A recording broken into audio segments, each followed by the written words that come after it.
Hello friends, अगर हमें core Java सीखनी है तो हमें थोड़ा बहुत सी का स्ट्रक्चर मालूम चाहिए। तो कोर जावा की जो शुरुआत है तो उसमें देखो क्या क्या होने वाला है। तो कोर जावा में स्ट्रक्चर एक कंसेप्ट है। स्ट्रक्चर के अंदर क्या थे, डिफरेंट वेरिएबल्स, बट उसमें फंक्शन हम नहीं रख सकते थे। तो हमने एक नया कंसेप्ट लिया, सी से लेकर आगे जाएंगे, that is in C plus plus, that is a class. तो क्लास के अंदर क्या क्या होने वाला है, variables as well as functions. इसको ऐसे समझेंगे कि जैसे कोई कार है और कार के जो भी पार्ट आपको दिख रहे हैं वो ऑल वेरिएबल्स है, और उसके जो भी ऑपरेशन है, जैसे कार का गियर चेंज हो रहा है, वो सब functions. That is all are functions. Functions जो भी डेटा होगा क्लास में वो तीन कैटेगरी का हो सकता है। तो जैसे पब्लिक है, प्रोटेक्टेड है, या फिर प्राइवेट कैटेगरी का डेटा हो सकता है, या कोई फंक्शन भी आप तीनों प्राइवेट, प्रोटेक्टेड, पब्लिक कर सकते हो। तो अभी समझो कि अगर क्लास के अंदर कोई वेरिएबल या फंक्शन प्राइवेट अगर आप बोलते हो तो उसका क्या मतलब होता है।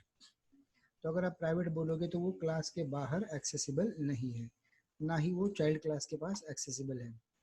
That is only accessible inside the class only. तो ये पहला हो गया, that is a private variable. तो मतलब ऐसे याद रखेंगे कि तीन जगह एक्सेस होता है, क्लास के अंदर, क्लास के बाहर और चाइल्ड क्लास के पास। तो ये सिर्फ तीनों जो पॉसिबिलिटी है वो सिर्फ पब्लिक के लिए है। प्रोटेक्टेड सिर्फ दो जगह है, क्लास के अंदर और क्लास के चाइल्ड क्लास के पास।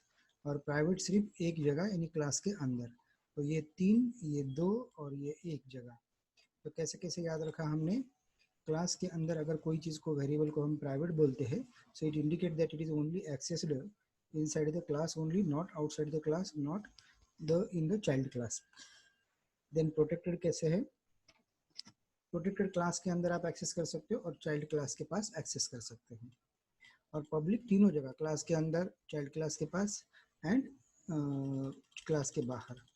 तो सी से लेकर हम सी प्लस प्लस को एक जंप कर रहे हैं। तो सी प्लस प्लस में देखो क्लास कैसे बनाया हमने।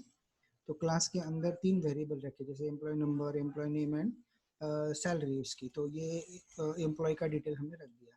तो ये वेरिएबल्स है। अब एम्प्लॉय पे ऑपरेशंस क्या क्या करने वाले हैं हम, एम्प्लॉय का डेटा लेने वाले हैं और उसको शो करने वाले हैं। तो this functions belongs to which class, belong to employee class. तो इसके लिए scope resolution operator C plus plus देता है। तो सी प्लस प्लस का क्लास हम देख रहे हैं क्योंकि जिससे हमें आगे जावा का क्लास कैसे होता है वो अच्छी तरह समझ में आ जाए। So what is the get details? Get details is a one function which belong to the class employee. So there is a scope resolution operator. What is the scope resolution operator? Which give the scope, that is ये get detail नाम के class function का scope किस class के अंदर है, so that is belong to employee class. तो ये पूरा डिटेल लाइन क्या हो गई देखो। get detail is a one function which belong to the employee class and its return type is void, और ये उसकी बॉडी है।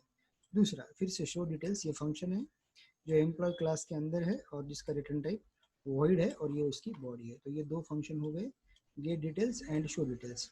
अभी हम मेन फंक्शन कॉल करेंगे या फिर मेन फंक्शन का बॉडी डिफाइन करेंगे। तो ये पूरी बॉडी है मेन फंक्शन की। मेन फंक्शन कभी भी सी प्लस प्लस में आखिरी में लिखते हैं, इसलिए इसे बॉटम टू टॉप अप्रोच कहा जाता है।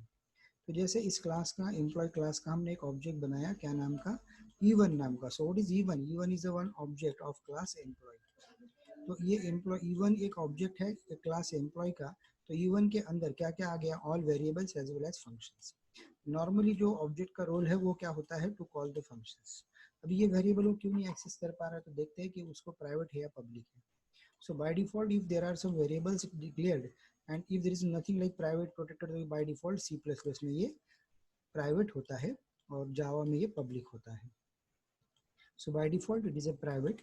सो हियर E1 को ये वेरिएबल एक्सेसिबल नहीं है, तो उसे एक्सेस करना है any private data, so it can access through the public member function. तो उसने क्या कर दिया, E1 डॉट गेट डिटेल्स। तो जब फंक्शन को कॉल करेंगे तब हम उस फंक्शन के डेफिनेशन को जाएंगे। So that is E1 dot get details. तो चलो गेट डिटेल्स मतलब enter the employee number, enter the name and enter the salary for the employee E1। तो E1 के लिए सब डिटेल्स एंटर हो गया। ऐसे ही E1 के लिए बोलो शो डिटेल्स, तो ये पूरा शो डिटेल्स में डिस्प्ले हो गया। E2 भी आप ऑब्जेक्ट बना सकते हो and get details and show details. तो it is just a C plus plus starting and which is the minimum requirement for the start of the Java. क्योंकि आगे जावा के लिए हम जो पब्लिक स्टैटिक वॉइड मेन जो देखने वाले हैं वो भी है, that is by default there is one class called as main class. Java क्या कर दिया, जावा के लिए system dot out dot println and that is a display. ये डिस्प्ले की लाइन है। मेन फंक्शन के लिए एक आर्गुमेंट होता है, उसको हम कहते हैं string args। What is string args? args is nothing but the array of the objects of class string। आगे जाके हम स्ट्रिंग नाम का एक अलग से क्लास ही है जावा में। सो what is a main function parameter, इसको कमांड लाइन आर्गुमेंट भी आप बोल सकते हो। सो ये डिस्प्ले की लाइन है और ये मेन फंक्शन के अंदर arguments. How to read the ARGS, ARGS is an array of the objects of the class string. तो मतलब कमांड लाइन के अंदर आप इसको स्ट्रिंग क्लास के ऑब्जेक्ट भेज सकते हो। ये मेन फंक्शन के पैरामीटर्स है। वॉइड मतलब मेन फंक्शन का रिटर्न टाइप है। स्टैटिक का क्या मतलब है, यहाँ पे स्टैटिक मतलब ये function belong to which class, that is ABC। इस क्लास का आप बिना ऑब्जेक्ट बनाए इस फंक्शन को कॉल कर सकते हैं। So that we have to say it is a static. So what is static, static is a function which get called without any object। तो ये क्लास का ऑब्जेक्ट बिना बनाए हम इस मेन फंक्शन को कॉल कर पाए, इसलिए हम इसको स्टैटिक बोलते हैं। पब्लिक मतलब इसका क्लास के बाहर भी एक्सेस है। तो ये रन कैसे करेंगे, सो जेडी के जहाँ भी लोड होगा आपका, तो आप सिर्फ जावा सी नाम की कमांड डाल दो और abc.java। यहाँ पे ध्यान देने जैसी कोई बात है तो वो है what is ABC, ABC is a main class. So आपको abc.java नाम से प्रोग्राम को सेव करना है और रन करते हुए सिर्फ लिखना है जावा ABC। कंपाइल करते हुए लिखना है जावा सी मतलब कंपाइल। जब आप कंपाइल करोगे तो ऑटोमेटिक उसकी एक क्लास फाइल बनेगी जो आप एक्चुअली रन करने वाले हो। सो यहाँ पे क्या क्या देखा, that is how to create a simple main class in the Java. तो यहाँ पे हम रुकते हैं, ये पहला सिंपल सेशन है। तो इसमें हमने जस्ट थोड़ा बहुत C++ की स्टार्टिंग देखी है और पब्लिक प्राइवेट प्रोटेक्टेड क्या होता है। तो ये जो कोर जावा का कंसेप्ट है ये सभी को इम्पोर्टेंट है, नाइन्थ है, नाइन्थ से लेकर कोई भी कंप्यूटर ग्रेजुएट है, BCA BCS है, तो सबके लिए ये इम्पोर्टेंट है। कोर जावा हम यहाँ से स्टार्ट कर रहे हैं। C++ का थोड़ा बहुत हमने क्लास क्या है, ऑब्जेक्ट क्या है ये देखा, और how to create a main function in the Java ये भी देखा है।